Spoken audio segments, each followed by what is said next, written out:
Are we paying too much attention to how long we live and too little attention to how well we live? For most of my medical training, my goal as a doctor was to help patients live as long as possible.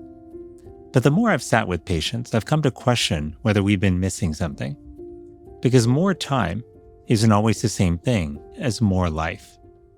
And the people I've cared for haven't only wanted to live longer, they've wanted to live in a way that meant something to them. That's the question most of us in medicine were never trained to ask. What does dying teach us about how to truly live? And that's a question that Dr. Atul Gawande, surgeon, writer, public health leader, posed years ago in his powerful book, Being Mortal. What I love about this question he poses, what makes life worth living, is that the answer is different for all of us. Ask it honestly, and it unfolds into a whole set of more beautiful questions. What do we actually want when more time isn't the only thing on the table? Those priorities are different from person to person and change over time.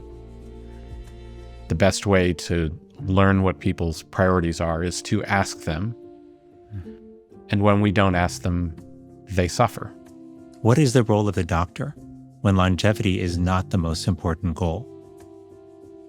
I would have said the job in healthcare, in medicine, is keep people living as healthy and as independently as they possibly can and, save lives. People have priorities in their lives besides just living longer.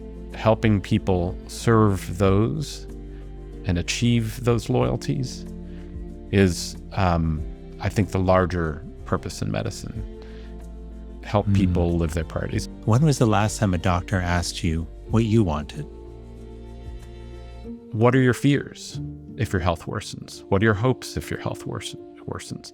What are you willing to endure and not willing to endure for the sake of more time? I'm Dr. Vivek Murthy, and this is Staying Human.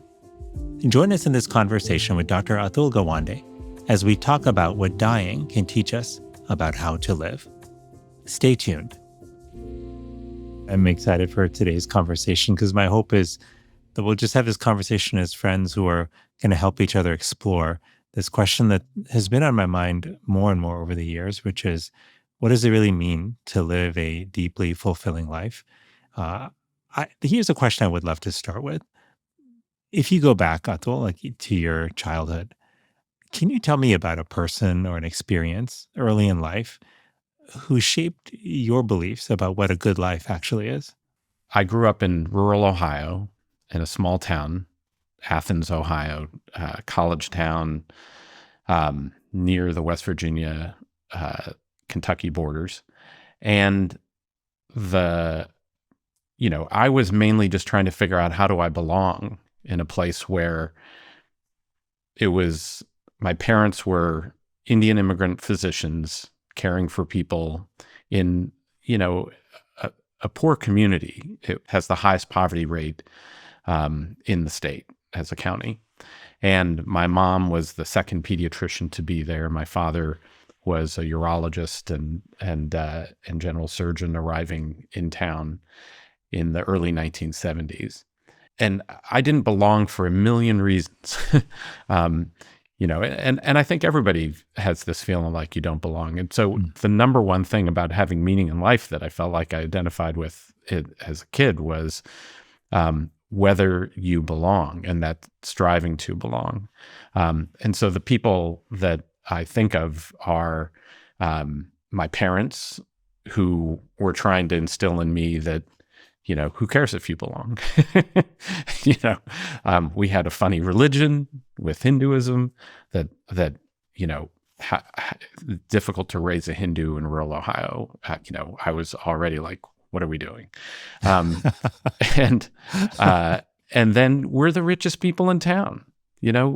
We had the only Mercedes. My parents are two doctors doing well in a poor community. We had a swimming pool in the backyard.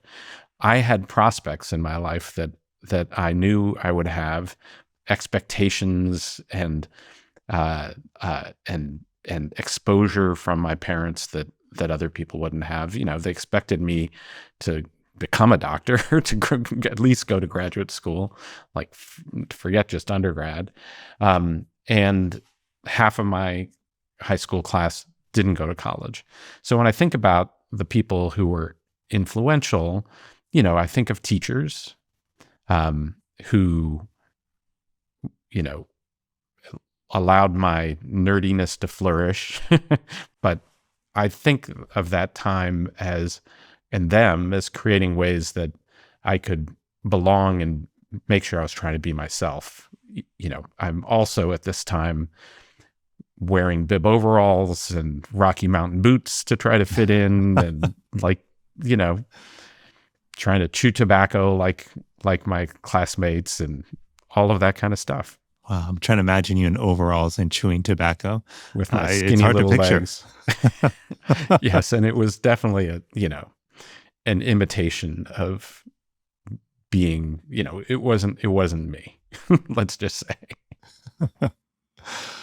Well, I very much relate to your point about belonging and about the struggle for belonging. I think there's a lot of overlaps between how you and I were brought up as kids of immigrants, and born into Indian families, raised in Hindu traditions, with parents in medicine, but this interesting question about belonging, I think, is a important one, and I find it's the question that has come up: do I belong? At many points in my life.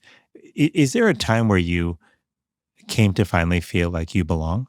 And if so, like when and where was that? Yes. And, I think of you a lot about on this question because it's the opposite of loneliness, right? Belonging is when you feel you are not alone.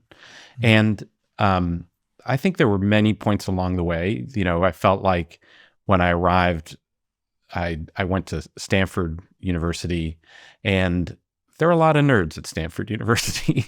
And, just entering the dorm, I had a Air Force ROTC roommate and a conservative religious evangelical guy who had a million records, and we all started a radio show together. Huh. Like, my roommates were this place where I suddenly felt I belonged, and I avoided going into medicine for a long time. It was the natural thing my parents wanted to do. I worked in politics for a while, including in the Clinton campaign and then administration. But when I became a surgeon, I really felt like I belonged. Ironically, not necessarily among surgeons. I was a weirdo surgeon. I wanted to do public health, and I suddenly became interested in writing. But when I became a surgeon, I felt like I could go anywhere in the world, and I knew who I was, and I knew how to enter the rest of the world. I found myself at home. You put me in any hospital, any clinic, anywhere in the world, and I feel at home, and I feel like I belong with these people. So as much as I resisted it, that was the place that I found I readily belonged. It's such a powerful thing about medicine. I find that for so many people who have trained, as internal medicine physicians, as surgeons, as anyone within the broader house of medicine, I know for many of us, it becomes a primary identity, and it becomes a language, in a sense, a culture that spans borders. Like you said, you go to India, you go to Sudan, you go to anywhere, and you're in a hospital, and yet something about it feels like you're at home, you're in a familiar setting, you know what your mission or your duty is. And I think I think about that a lot because I sometimes I also struggle with this lack of belonging for a long period of time. And I think the first time I experienced some semblance of belonging was when my sister and I began this organization in college to work on HIV in India. And we recruited this cadre of college students around the country to go and spend their whole summer, like doing workshops in India. And we were building branches of organization in the US, and we were doing all this stuff. But there was this mission that tied us together that was deeply rooted in a core set of values that were centered around trying to do everything we could to try to make other people's lives better in the best way that we knew how. And we were just bonded together. And I remember feeling like, okay, these are my people. It was a feeling I had never had before. And after that work ended, I would miss that for a long time until I came to medicine and found a sense of belonging, a home, if you will, again. But I do think that that is so important because I remember acutely what it feels like and what it felt like to, in a sense, wander, in the woods looking for that sense of belonging. And it's not fun. It's to feel like you don't necessarily know who your people are.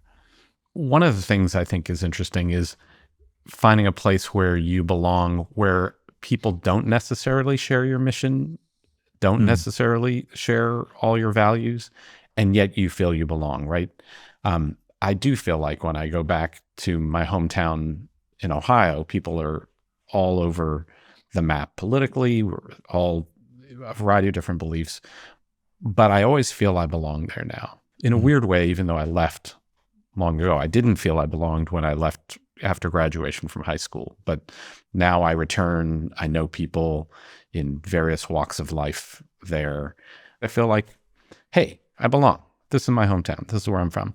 And in a similar way, in medicine, I can have arguments. I can walk into a hospital and they're doing things in a completely different way than I think is, what should be done or whatever. But we all have the same language and we have a history. We are rooted in some things that we can link up around basic commitments in joining the field.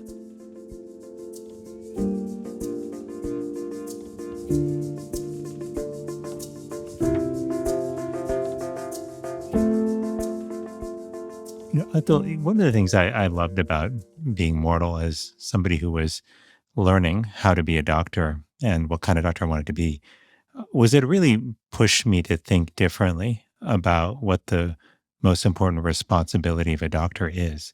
Like I used to think that the primary responsibility of a doctor is to heal people when they're sick, but being mortal pushed me to realize that that was perhaps too narrow. I was curious if you could talk a bit about how you think about the role of a doctor. Yeah. In many ways, Being Mortal was my book of struggling with what did it mean for me to be a competent doctor. I'm a surgeon and built a practice ultimately in cancer surgery, saw a lot of people who had serious illnesses. And when I could fix them, I felt comfortable and clear what it meant to be competent and what it meant to be really good at my job. When I'd encounter someone whose problem I couldn't fix, ultimately terminal cancer, for example, then it was very unclear to me. I would have said the job in healthcare, in medicine, is keep people living as healthy and as independently as they possibly can, and save lives. That's what got me up every morning. When you come to realize people will have chronic illnesses they will not be able to manage, and you will reach a point where you're not healthy and you cannot be independent, then what is the goal? And it's sort of embarrassing that it took me, I did 200 interviews for that book, with families and patients who were facing the end of life or a serious illness where that might be the outcome, plus practitioners from geriatric social workers to nursing home attendants to palliative care physicians. And the answer that came out was kind of duh. People have priorities in their lives besides just living longer. Those priorities are different from person to person and change over time. The best way to learn what people's priorities are is to ask them. And when we don't ask them, they suffer because the treatment and the care we're providing is often out of alignment with what is their priority in their life, what matters to them.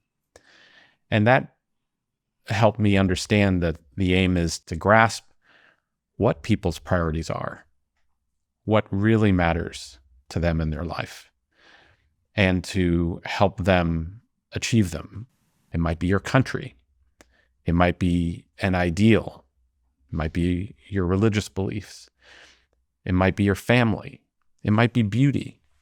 But helping people serve those and achieve those loyalties is, I think, the larger purpose in medicine. Help people live their priorities. It seems so simple when you say it, but it is so not how I think many of us were trained, as you alluded to in the book. And I'm curious, like, can you think in your own experience as a surgeon, Atul, about any examples with patients where having that conversation about what mattered to them, what their priorities and values were, ultimately changed the clinical course and the team's plan? So one of the challenges is, how do you learn what people's priorities are? And just asking them, here, what is your priority? Like, what do you mean? Well, what matters to you most? Well, I don't know. But if you ask, well, what are your fears if your health worsens? What are your hopes if your health worsens? What are you willing to endure and not willing to endure for the sake of more time? What's the minimum quality of life you'd find acceptable? And so one man had said, minimum quality of life. Well, if I can eat chocolate ice cream and watch football on television, that'd be good enough for me. He had told that to his daughter, Susan Block, a palliative care physician who ends up being really influential for me. And Susan suddenly realized she knew what mattered to her father, because he was, at the time that he said this to her and she was trying to understand what mattered for him, he was about to undergo spinal surgery. He would end up having a severe bleed. So the surgeon came out of the operating room and said, he's got major bleeding. We have an option here where I can do it, but I can try to stop it, but could leave him paralyzed. What would he want to do? And he'd already said, if I can eat chocolate ice cream and watch football on television, that'd be good enough for me. And so she said, would you be able to eat chocolate ice cream? Would you be able to watch football on television? Yes. Well, then go. It was the best living will ever. Like, let me ask you, what would you find the meaningful minimum quality of life you'd find acceptable? Oh my gosh. I've thought and had these conversations with people, but and you're pushing me to think about my own life, which is good. I think I would want to be able to have conversations with the people I love, conversations where I could be coherent, where I could listen to things that were happening in their day and understand what they were saying, and where I could express myself as well. So if you lost that connection with people, yeah, that would really cross the line for you. That would, yeah. Would that mean, do you have to remember them, remember the stories? No, I don't think so. I think be able to connect in the moment. Yes. Yeah, being able to connect in the moment. I'm thinking about my grandmother who passed away about 4 months ago. This is my last living grandparent. And she had worsening dementia for a number of years. And it got to the point where she didn't recognize us most of the time. And she couldn't remember, certainly, much at all, for beyond a few seconds after a conversation. But she wasn't able to remember us, and she was anxious a lot because she was convinced, for example, that she was very young and that she needed to go to her parents' home and that they were waiting for her, or that she, was a young mother and her children weren't being unattended to and she needed to go make sure they were okay. And she was anxious about where her kids were, where her parents were, how to find a car to go there. And I remember the years of caregiving that were involved because she lived with us at home, at my parents' home in Miami. And it was very hard to know whether or not she was living a life that she would still want to continue living? Like, had we gone beyond the threshold for her where life was not what she would still find, meaningful? Or were we not there yet? It was very hard for us to know because we'd never had these conversations with her for a whole bunch of reasons. So we felt lost quite often and wondered whether what we were doing to care for her was what she would want. And she was beyond a place where we could ask her that anymore, given the cognitive decline. Um, but I so often wish that we had had the conversations that you had with your father, because I think that could have made our lives and potentially her life a lot easier. One thing, I mean, we see this issue a lot in dementia. We didn't have that conversation. I do think you can still sometimes see that people are actually telling you what their priorities are. So with your grandmother, for example, did she have things that gave her joy? Yes, she liked ice cream. She liked seeing her grandchildren, her great grandchildren, I should say. My kids were small at the time, and when they were around her, she would smile and she would laugh, at their antics. Those two things, and the third thing is she was very particular about waking up early in the morning and saying her prayers each day, and that brought her a sense of peace. And so those three things, I would say: ice cream, prayers, and great grandchildren. We know that those made her happy. So that's telling you a lot, actually, Hmm. because let's just start with the food example. In many, well, it was one story, for example, where you wrote about him being mortal. In advanced Alzheimer's, you reach a point where your swallowing isn't as coordinated and you have the risk of aspiration. And so you'd be on pureed food only, right? Or at least very soft food only, like ice cream, that kind of thing. And one woman kept being caught stealing cookies. She wasn't allowed to have them, but she'd steal them from other residents who had it. And then she'd hoard them. She'd try to hide them in her drawers or in a pocket, and they'd find them. And then they'd write her up. You'll call the child at home, the adult child who's supposed to be, in charge, and say, she's eating cookies again. and she's telling you what her joys are and what risks. And she's, this is one of her lone joys left in the world. Let her eat the damn cookies.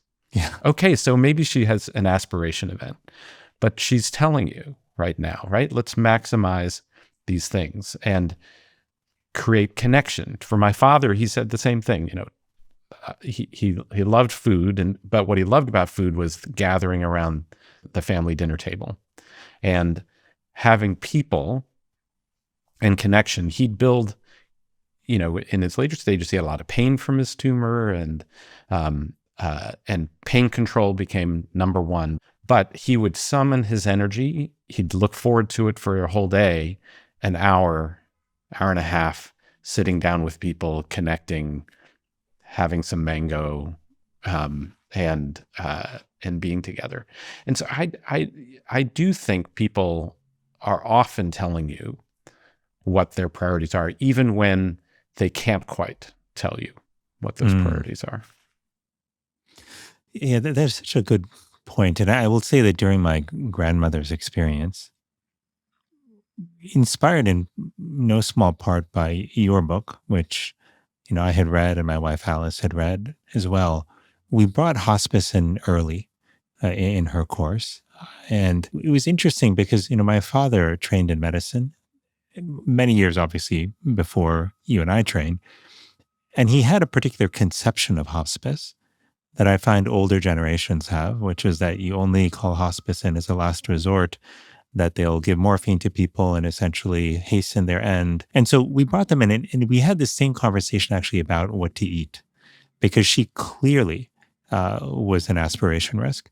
And she was actually aspirating and developed several aspiration pneumonias. And we had to ask ourselves the question, does that mean that we shouldn't let her eat the things that she wants and get one of the few pleasures from life that she still desires? Or should we let her derive some pleasure from that and tolerate the risk. Um, and so we made the choice to do the latter, and she ultimately, ended up when she did pass away, it was shortly after. We think she had another aspiration event, but she lived for several years eating what she wanted to eat after even and I think for many of those years, conventionally people would have said, no, don't give her any of those things, whether it's ice cream or other liquids that she wants, because she will aspirate. But so that was actually helpful. And in one of the things I think that I appreciated in Being Mortal is that you wrote about how in medicine we sometimes build a whole industry around caring for people with the best of intentions. And we do that particularly with old age, right? And toward the end of the life.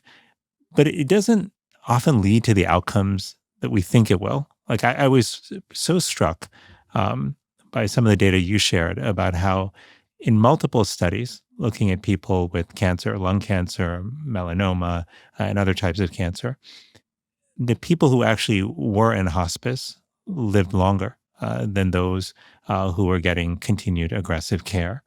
And I heard this also from one of my most important mentors in medicine, Rachel Remen, who you may know, but who wrote the wonderful book Kitchen Table Wisdom. And for much of her career, she took the patients who were told by the hospital that there was nothing more to do for their cancer, that they just needed to go home and get their affairs in order. And she realized that there was still healing to be provided, even though wasn't more medicine to offer. And so she would meet with them. She would learn about what their joys were in life. It would help them understand how to get more joy out of their relationships, out of time in nature, whatever spoke to them, and found that those patients ended up living far longer than what their oncologist predicted. Staying Human is a community of seekers, people like you and me who believe there's a different and better way to live, and who are looking for it together. In that spirit, every episode ends with a reflection question for all of us. Your stories, your thoughts, your wisdom, that's what makes this conversation so rich. Please write us at hello@stayinghuman.us. That's hello@stayinghuman.us. Or leave us a message at 1-833-74-HUMAN. That's 1-833-744-8626. You can also join the conversation on our Substack. We'll share back what we learned from this community, because we're on this journey of staying human together. There's this beautiful story you share that I'm hoping you could tell us about Bill Thomas, who in the spirit of turning the model upside down, took over this nursing home in upstate New York in the 90s. And he talked about like 3 plagues, right, of the nursing home life, and took a really unexpected way to addressing them. But could you tell us Bill Thomas's story? So these were not, independent living facilities with some home care visits. These were people who needed care around the clock. And what he saw was incredible loneliness, depression, not much will to live, and not feeling they were anywhere that anybody would call home. The most common things families would find when they walked in the door and saw a family member was, when can I go home? And the reason why was that he diagnosed was there wasn't life.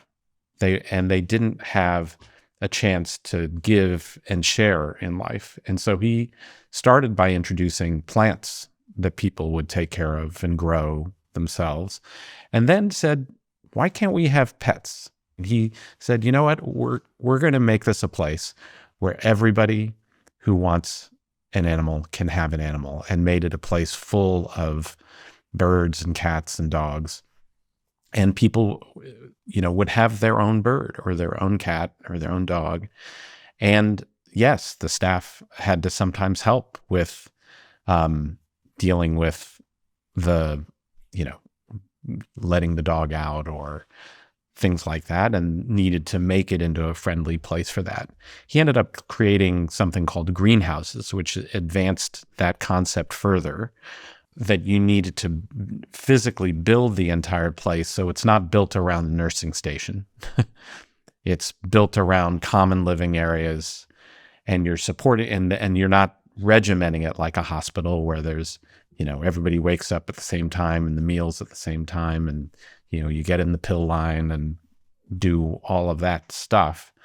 You're instead building it as a home where you have access to the refrigerator. You have access to the stove. Yes, someone might cut themselves with a knife but that's a home. You have recommendations and choices that you can make, and you fill it with life as well. What he demonstrated was striking improvements in outcomes, significant reductions in need for psychotic medications for antidepressant and anti-anxiety, and just people liked it better. At the higher end, the places that you can afford, if you have money, this is becoming more of a norm. These are, since I wrote the book more than a decade ago, that movement has started to really happen in many places.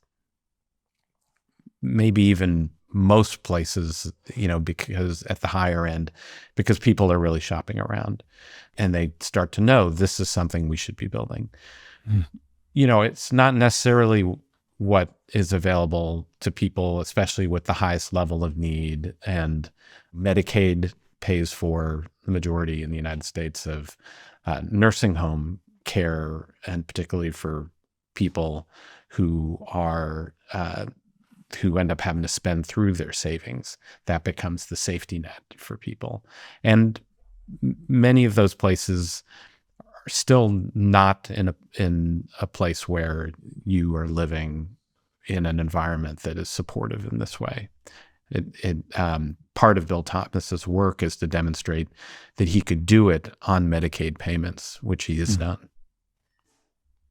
And I was also really struck by the outcomes that he was able to change that were surprising, like prescription drug costs falling by 38%, I believe it was, and deaths falling by 15%, staff turnover dropping. And for programs, especially public insurance programs that are so strapped for dollars, it seems like this is actually helping patients and helping improve costs at some level. Yeah, it's one of the striking things about trying to scale these to work. I tell the story of building assisted living, which was originally it also demonstrated great outcomes in small scale. And then you grew it as a big for-profit industry, and the efficiencies and what you create has not consistently demonstrated those outcomes as they, sacrifice the culture and maintain the structure. The really hard thing is building these around the original culture and intent we're trying to achieve. Yeah. Atul, I want to come back to the conversation that you had with your father about his health and about his goals, really for his life. And I'm thinking about this in very personal terms, because I think I, like many people, have people in their life, likely parents or others, who are grappling with health challenges, and they're trying to figure out what the right balance is between optimizing for their safety and doing sometimes what our loved ones want, which isn't always consistent with safety. And I'll tell you that in recent years, this has been a struggle for me with my father. My father is 80 years old. Now he's still very active. He still practices primary care medicine, sees patients in the office part of his time, and then spends much of the rest of his time in India working on charitable projects in the village that he was raised in. It's a very poor village. There's not a lot of philanthropy coming in. So what he's doing is very important.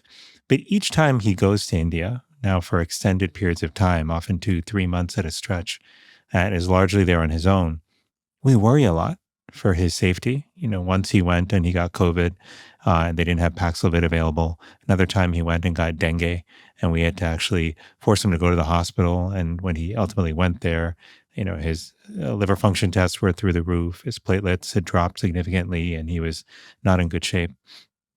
And the last time he went, he tore his Achilles, which was just a challenge for so many reasons. So we worry, just about his safety. And as he's gotten older, he's physically slowing down a little bit, sometimes forgets things here and there.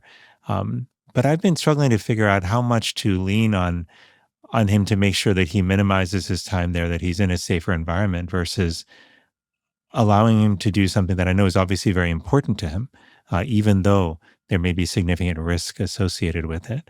And I was just curious if you had, based on the conversations you had with your father, and I don't know if you had ended up having subsequent conversations with your mother as well, based on your father's experience, but I was just curious what advice you would have for folks like me who have parents or other loved ones who are, in this circumstance where their health is at risk, but they have things that they want to do and there's their own conflict about how to navigate some of those conversations.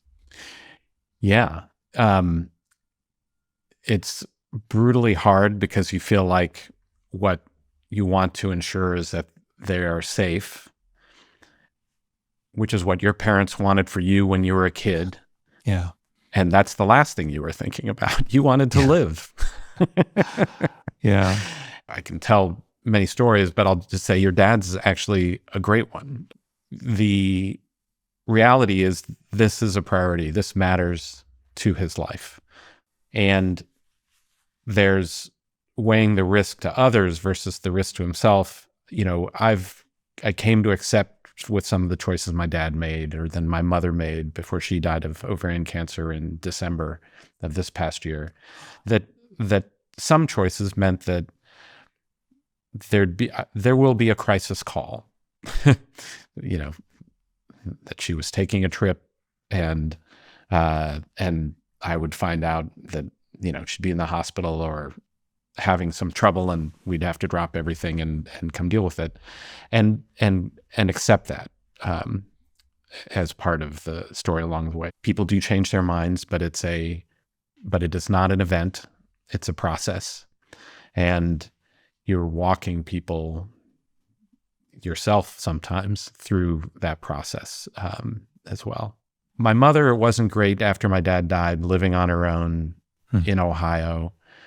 She had a sort of a fender bender going to a Rotary meeting. She swore that the accelerator just went on its own, but plowed into a bollard in the parking lot. Could have been worse. The airbag went off and she wandered into the lunch without realizing that all the powder from the airbag was on her face, and everyone was like, "Oh my God, what happened?"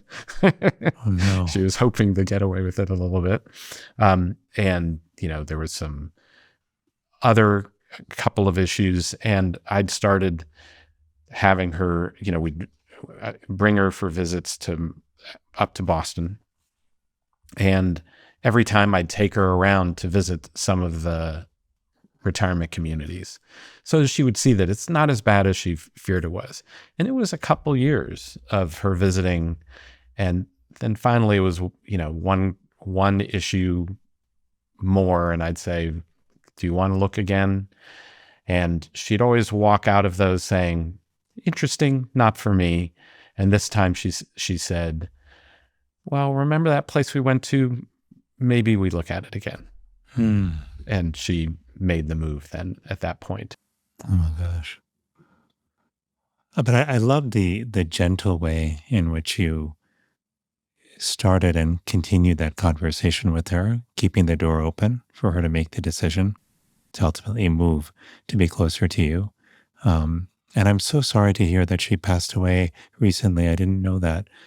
How are you managing with her loss? So she was 89. She lived a long life. And I do think that the thousands of years of crafting how we celebrate and honor people's lives really worked for me. She had 6 years of ovarian cancer. We kind of knew the bus that was going to come to hit her at some point. And so she did better than really projected. She had stage 4 cancer when she was diagnosed. And I was lucky because she was being seen at the Dana-Farber Cancer Institute. I had run a trial at the Dana-Farber where we ran, and I did it with Susan Block. We had a whole team where we randomized the entire institute with half getting trained in what we came to call the serious illness communication program. Mm-hmm. Among the ovarian cancer specialists was Alexi Wright, whom you might know, and she a dear was, friend. She was my classmate in residency. Yes. Yeah, and she was amazing because she could recognize, for my mother staying in her independent living apartment, and not having a fall or harm that would affect that, but otherwise being willing to tolerate the consequences of chemotherapy. She had some boundaries about what she wouldn't tolerate. Alexi Wright really crafted a departure from the standard therapies. We stopped one therapy when it started to cause numbness in her feet, and she had become unsteady as a consequence. And she ended up with no evidence of disease, despite having started with widespread ovarian cancer and the colostomy and all of those kinds of issues. And she found she could live and tolerate and adapt to things she didn't expect, and my mother did, and found the others kept her successfully living and enjoying life and doing lots of things she loved. I'm so glad that she had such a positive experience in light of such a difficult diagnosis. And we know that ovarian cancer prognosis is often not very good for many people, although that is starting to change. I'm so glad she got Alexi as her physician. Alexi she's a doctor's doctor. And well, I'm just glad that she was in your mother's life. Atul, you are such a good son. And I say that as somebody who feels some guilt, over whether I'm doing. Oh, you don't ever not have parents. The guilt. You're hearing all the good parts of me being the son. My sister really took good care of her in the last 3 years, and that there was a lot of challenges and difficulties. And, I was gone a lot with travels and working with you in the last administration. So yeah, plenty of ways in which I was not the good son I wanted to be. So we all feel that. Yeah. I think the guilt is quite widespread among all of us. But, thinking about Alexi and the other clinicians that you're training, it strikes me that what you're doing is you're trying to move us in some ways toward training physicians to be able to treat the whole person, which we talk about a lot, but it still feels like training and curricula change slowly. And what do you think is making it hard for us to shift more quickly toward this model of treating the whole patient and making sure clinicians are adept and comfortable at doing that? How do we get better at this? There's two things, that I think are critical. Number one is understanding that it's a skill, and number two is recognizing that there's a different set of goals and a culture that we have to work to create. So let me start with the skill, because in some ways that's the easier thing. It's not easy to have these conversations. It was, you're taking Dana-Farber Cancer Institute oncologists who are experienced people and saying, I have a different way that you might approach your conversations with your patients. They're like, what are you talking about? I know how to have a conversation with my patients. And so in the training, we'd give them a scenario, have a group of colleagues. They would do this thing that all doctors hate, which is have a mock patient. Yeah. And it'd be one of your own colleagues, you're talking to, and you'd have to talk through, okay, they've gone through one set of chemotherapy and had a recurrence, and then a second attempt with chemotherapy, and now the disease is not responding. And you want to think about what the options are from here. Have the conversation with this person the way you normally would have it, in front of everybody, a group of your colleagues. That's awkward, difficult, right? Suddenly it exposes you to some extent. And then we're going to ask you to follow this checklist. You start with, what's your understanding of where you are with your illness at this time? How much information do you want about where this may be going? What are your hopes if your health worsens? What are your fears if your health worsens? What are you willing to endure, et cetera? And it taught them a couple of things. One is it didn't take them longer, like if they thought that it would. And number two, it was not a technical conversation. The way we normally have a conversation about this is, let me describe to you, I'm a surgeon, right? So let me describe to you the technique of what we're going to do. And I get out a piece of paper and I draw the organ and I draw the places in which we'd attempt to remove it. And, like, here are the options, then here are the complications. And then, so you'd talk through the pros, the cons, the risks, the benefits. And then we'd say, now, what do you want to do? And what do your patients say when you get to the end of that conversation? Almost always. Do you know what? I think generally, I think they'll say, okay, well, what would you do if you exactly? They'll say, what would you do? And then we were actually taught this in medical school. You're supposed to answer, no, no, no, no, no. This is not for me to answer. Only you can know your priorities and preferences. You need to give the answer. Mm-hmm. And instead, what you need to do, and this is what makes people uncomfortable, is make a recommendation.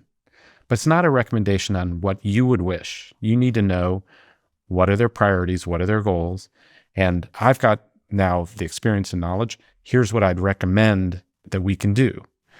A great researcher, Gretchen Schwarze, who has recorded conversations like these and studied them and recommended and says, the majority of the time what doctors have is a primarily technical conversation.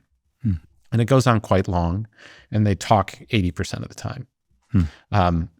And the conversation that you should be having is one where you're saying, let me understand your goals in this situation, what you're hoping for. And then if you understand what they're hoping for, explain, well, this is what I think we can do. And what the best case, worst case, and most likely case is if we go down this path. And then I'll answer any questions you want to know about this. Some people want to know technically, well, what does it mean to go in and take out the head of my pancreas?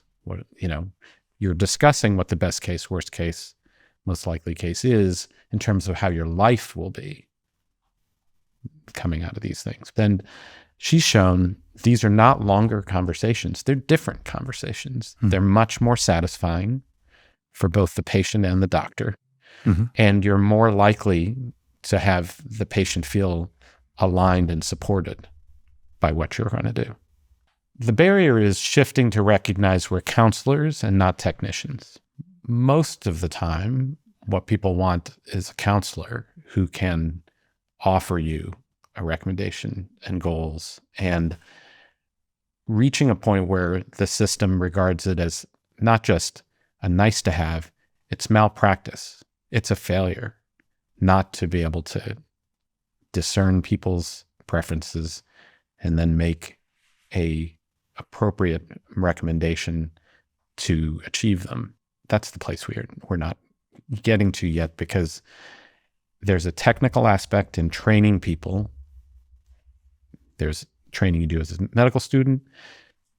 Being able to have a discussion about prognosis is really an advanced skill that even in residency, it's very difficult to do.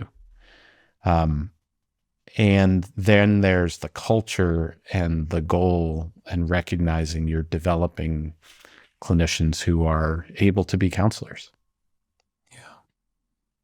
Yeah, and that last piece around culture, we don't often see people who are promoted in academic medicine for being good counselors at the bedside.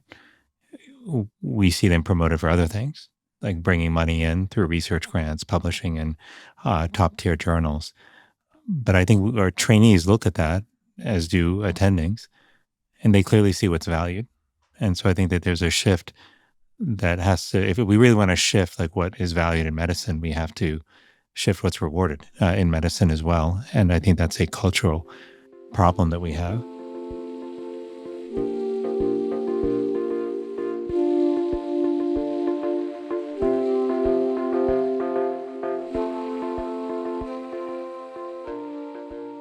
Atul, everywhere I go, when I talk to trainees, docs who have completed their training, these days a question I always get is around artificial intelligence and about how it's going to change medicine. And when we think about what you and I are discussing today, this goal of trying to tailor care to what people's actual goals are, to their values, to understand like who they are as a whole person and not just as a diagnosis. When you look at what's coming, and it's already here in some ways with artificial intelligence, do you see AI making that goal closer within reach, farther? What do you think the impact of AI is going to be?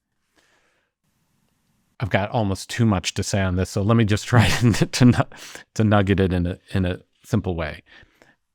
I have been doing a lot of work with AI. Did a lot of work deploying AI when I led global health at USAID. We brought X-ray readers, AI-based X-ray, chest X-ray readers, to 7 countries, and having an AI capacity in places that didn't have enough radiologists. And then pairing that with molecular diagnostics to diagnose TB and get people on TB treatment, boosted in Nigeria the TB diagnosis rate by 40%. Wow. So I believe in what technology can do. People have been talking about the idea that, your computer is going to replace your doctor almost my entire career. And so why didn't it happen before? And what's going to be different now? My whole career in health systems and public health has been around the idea that the gap is not in our performance, is not lack of intelligence. Can a super intelligent machine improve some of the things that intelligence matters? Yes, I'll get to where that could be. But it is mostly about the failure to coordinate. We have 70,000 different diagnoses as human beings, 70,000 different conditions where the human body can have difficulties and problems. And for them, we can deploy 20,000 drugs, 4,000 medical and surgical procedures. We have well over 1,000 public health solutions that also make a big difference. And we're trying to deploy this capability in the right way, in the right time for everybody alive. That is a massive delivery and coordination problem. And most of the solutions where we've been able to generate incredible results, lowering the mortality of surgery or having people live longer from HIV or from complications of childbirth, have been about getting things like, can we get people taking their medications 60% of the time to 95% of the time? Can we get an operating room team, doing the 10 things that we know save people's lives? Most of the major gaps are failures to coordinate and make the system work. And AI can help with components of that, can perhaps reduce some friction. That's where the huge value would come from. But it isn't obvious where AI, eliminates whole components along the way. So I continue to believe what people say, that AI, AI is not going to replace doctors, but doctors who use AI are going to replace doctors who don't use AI. If, AI and other information technologies need a few things: a clear, consistent goal, that outcome that you're driving for, to have all of the relevant information that matter for achieving that goal available digitally, and a safety and consistency profile, no hallucinations, that allow you to achieve high levels of accuracy. Just doing those things gets you to narrow places. Mammography review,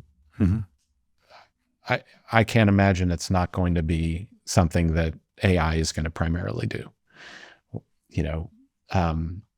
some dermatology diagnosis of a rash that may well, and certain pathology reading functions.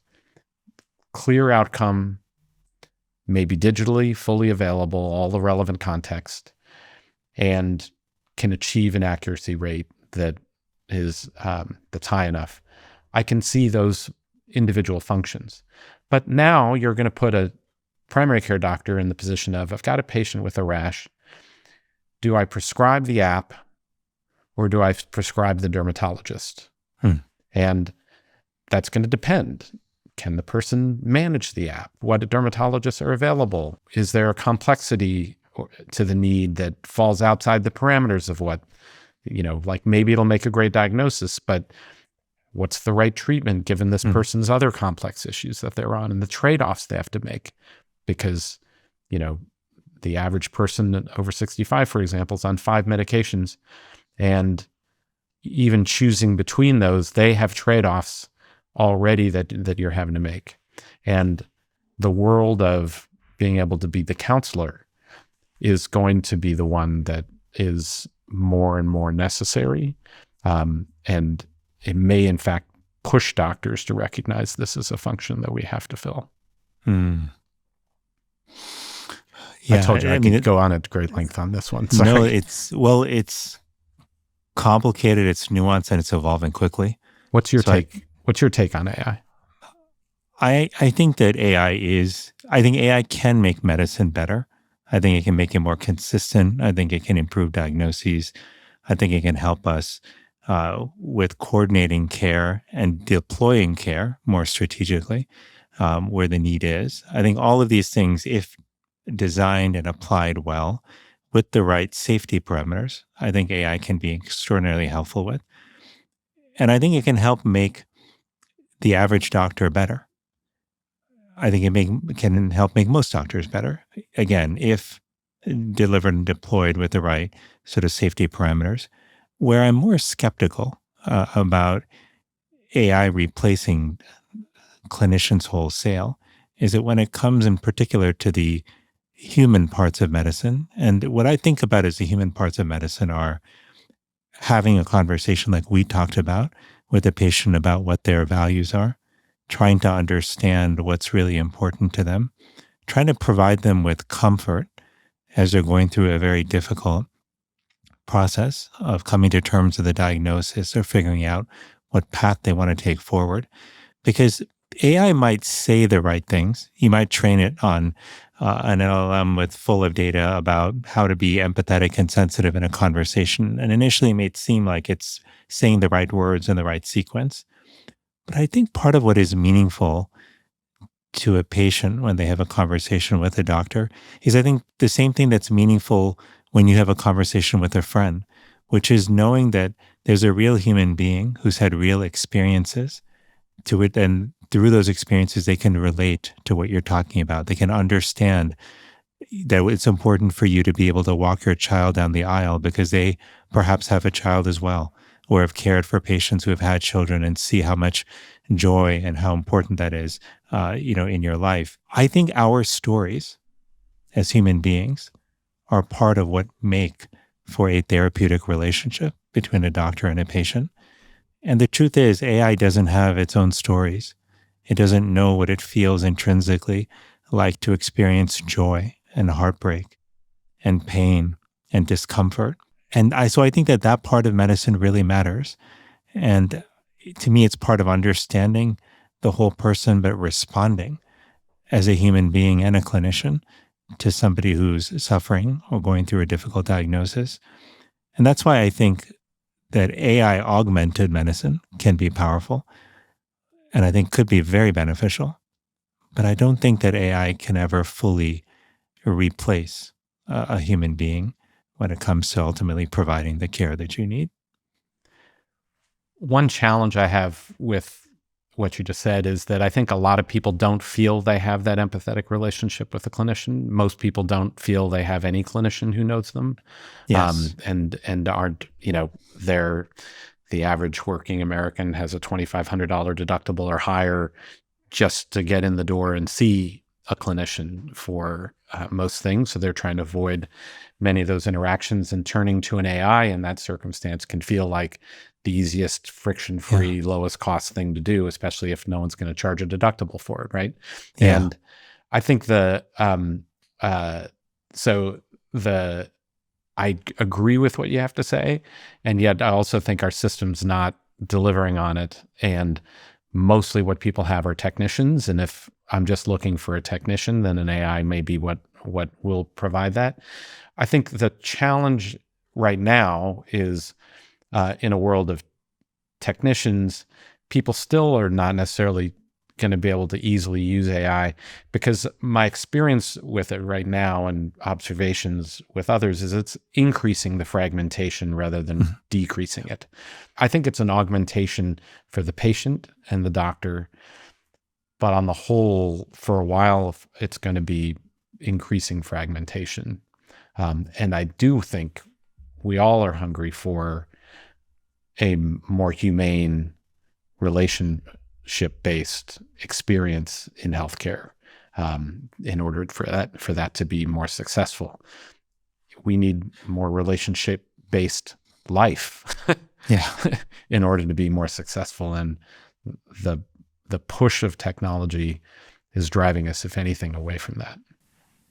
I couldn't agree with you more. And I do think that one of the great failings of our healthcare system is it has not provided people with, I think, what they really want, which is a human partner in healing. And many people don't feel like they have, I agree, a relationship with a primary care provider or with a clinician at all. I think that if you don't have anything right now, access to care or relationship with a care provider, it very well could be in the future, when AI, as it matures more, becomes more integrated into care, that having AI is better than having nothing. Sure, in terms of an AI clinician. But my hope is that that AI's increasing presence in medicine can force us to think just more boldly about how to close that gap between what medicine is now and what it should be for everyone, which is an experience of relational care, where you're treated as a whole person, where you're understood for your unique values and life experiences and goals, and where your care is tailored to that, where you have somebody who's on a journey with you in the way that Alexi was on a journey with your mother and with your family. That is what medicine ideally should be. And if AI can help as it gets better, safer, and more integrated into care, if it can help support and free up clinicians to be able to focus more on that, sure, I think that would be extraordinarily valuable. But I don't think that will happen unless, as a medical profession, we make a decision that we want to reclaim like that purpose, that mission, that mantle, if you will, of relational care, of whole person care, and that we want to be the people driving it, individual clinicians. Yeah, what you're describing, I see emerging in ways that make me concerned about the future. Concierge medicine is that. It's getting to pay, you pay more if you have the money to have a relationship with someone who knows you, who's available, who's going to bring you all the technology capability, but help coach you through it with experience and wisdom. And everybody else gets AI. and that's what I feel is the bifurcation that's emerging. I call customer service now, and I had an airline issue just this week, and I'm amazed by how good customer service is with AI. Like for 90%, it's becoming very rapidly very effective.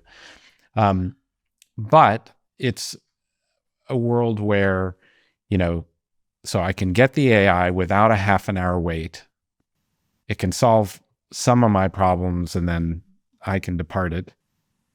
And then if I have 1 million frequent flyer miles, like I've now accumulated after working in government, I get a special number I can call that, I get a shorter wait and more likely to get a human being and that relationship. That alarms me a great deal, that, I can access it because there's, I'm paying the money and have accumulated the miles and can get the privilege. And otherwise I can get 50% of my questions answered with an AI. Yeah. It's a really important point you bring up about this disparity in care, the human versus the AI service, if you will, that we're seeing in medicine and likely are going to see across the board. Yeah. And I think if this is a place where I do think medicine has as a profession, has an important role to play, because our mission has never been to solely provide concierge care, right? Our mission has been to provide care for everyone who walks through our doors who needs it, and even to go seek out those who don't walk through our door, but who may need that care anyway. And so I think that it'll be important to have people pushing and guarding against that gap growing. And my hope is that people in medicine and public health can be among those who help lead that charge. Yeah, it will have to happen across a range of fields, because you can imagine this is happening in education as well. Whether you're more likely to have that meaningful human teacher relationship over time, and not just only learn technical stuff. Yeah. And the bifurcation as you technologize more and more, that in education, it becomes reserved for those who can get the private education. Yeah. Atul, we've covered a lot of incredible ground today, and you've given me a lot to think about, as our conversations often do. I want to ask you, though, now thinking 12 years after Being Mortal came out, you've had so many conversations, you've reflected so deeply on this material. And I'm curious to ask you the question that you asked me in the beginning, which is like, how has your understanding of your own mortality shifted since you wrote the book? And in particular, when you think about what's most valuable to you in your life, what your goals are, what would you share with a clinician or a friend who wanted to have that conversation with you? Yeah, that has been evolving. First of all, it forced me to have that conversation with my wife where I say, okay, chocolate ice cream, football on television, would that be good enough for you? And we found that we're very different in our orientation. I'm all in my head. Like if you reduce me to a brain in a jar, as long as you hooked up some sensory systems that allowed me to communicate, to hear, to connect, to hear people's stories, to remember them, to create relationships in that way, that's what would be meaningful. And, my wife said, well, that's stupid. Gotta love the honesty of a spouse, huh? She said, for her, if she can experience joy, then keep her going. And if she can't experience joy, let her go. Doesn't matter whether I know you or I'm connected to you, or, like you know me. And if you see that I'm capable, I may be, it's almost the opposite. If her brain isn't there, but she's still, enough of it is there that she can experience joy, keep the body going. And that's what will really matter. And the things that really alarm her much more are how her body goes and removes the ability to experience joy. That her, you have back pain and various afflictions that come with with each decade, and that constrains and limits how much the joy happens. And I find I'm gravitating in that way. My mother, dying recently, watching her, she lived in a community when she was in Boston before she went to Hawaii that had a number of people with various stages of dementia. And she started she used to play tennis avidly. When she couldn't anymore, she started a ping pong group at the at the place, and they'd play every day at her senior living community at 4:00. And so even people with dementia would show up. They'd learn that, okay, 4:00 we go for ping pong, and I went to pick her up to take her to dinner after ping pong one time, and there was a group of 4 women, my mom and 3 other good friends, and they were all just busting out laughing when I walked in the door. I'm like, "What are you laughing about?" And she said, "Well, no one can remember the score. I'm the only one who can remember the score, but I can remember the score only if I call out the score on every point." And I forgot to call out the score, and now we don't remember who won or who lost. And what was great is, like, one of her best friends there was a woman with relatively advanced dementia who, couldn't always remember everything. And my mom would have to remind her, but they were genuinely friends. They experienced joy together. And that made me much less afraid of what happens if my brain goes in particular ways. And so I'm evolving still. Yeah. Oh, thank you for sharing that. Atul, as we bring our conversation to a close, there's one final question I wanted to ask you that I ask. I thought that was the my final guests. question. Yeah, there's always one more. But this is I have this thing in my life that I call a soul box, which is a virtual box that I reach for whenever I've had a rough day or I'm feeling pessimistic or burned out. And it includes a whole raft of things I've collected over the years: poems, stories, inspiring speeches. I'm a speech junkie. Songs, some verses from scripture, pieces of art, movie clips. Basically, it's wisdom and lessons from the world, from the universe. And I was curious, if you had a soul box, and maybe you do, what would one of those items be in your soul box that you turn to when you need a lift or a moment of joy? I don't have a soul box. And I think part of the reason I don't have a soul box is I'm in my head too much already. And part of my answer is to get out of my head and do stuff.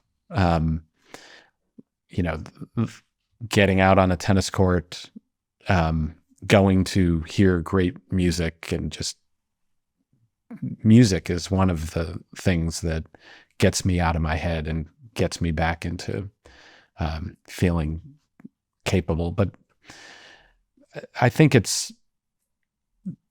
I usually find one way or another to just do something, because I've mulled over and read and tried to get perspective and all of those things to the point of being just way too stuck. And that's how I feel like I have to do it, by turning the head off a little bit. That resonates deeply. I think in general, we're all in our heads probably too much. And when we were at the Brigham together, when I was in training, I actually took up salsa dancing as a way to get out of my head. I remember when you did that. Yeah, and music too was great. I remember maybe the first and last time you and I have been at a concert together was in Cambridge, I think in Central Square years ago, when a small group that I had never heard of called Bishop Allen came to perform. And I came with some friends, and I see you in the very front, clearly enjoying the music, and then learned later that this is a group that you loved and had followed for some time. They just had their 20th anniversary tour, and we just saw them a few months ago. Really? Amazing. Yeah. Yeah. Music's a powerful thing. But Atul, I've so enjoyed this conversation. Thank you so much for joining me. It's always great to see you, Vivek. Most importantly, just thank you for being the good human and good friend that you are. I know you inspire so many people around the world, but I just think the world needs more people like you who are willing to take these deeply human values of compassion, generosity, empathy, courage, and bring them to bear in this moment, and try in whatever way we all can to tilt the world toward, a more compassionate and connected society. So thank you for everything you do. You're doing it more than anybody I know. So thank you, Vivek. Appreciate you, brother. Thanks for joining this conversation with Dr. Atul Gawande. Here's a question I want to leave you with, and I'd love for you to share your answer with me. Beyond simply living longer, what makes life worth living for you? And have you told the people closest to you? leave us a message at 1-833-74-HUMAN. That's 1-833-744-8626. Or email us at hello@stayinghuman.us. That's hello@stayinghuman.us. We'd love to hear from you. I'm grateful for the humans who make Staying Human possible. The producers are Leah Marino, Rebecca Steinberg, Callan Tansel-Suddath, and Matthew Herskowitz. Sound design by Kyle Murdoch. Stacey Kalish is our research and editorial producer. Our series editor is Annie Aviles. Our executive producer is Ann Kim. Original music by Rishikesh Hirway. Art direction by Helen Chen. Staying Human with Dr. Vivek Murthy is a production of the Together Project and is made with support from the Knight Foundation and the Arthur M. Blank Family Foundation. I'm your host, Dr. Vivek Murthy.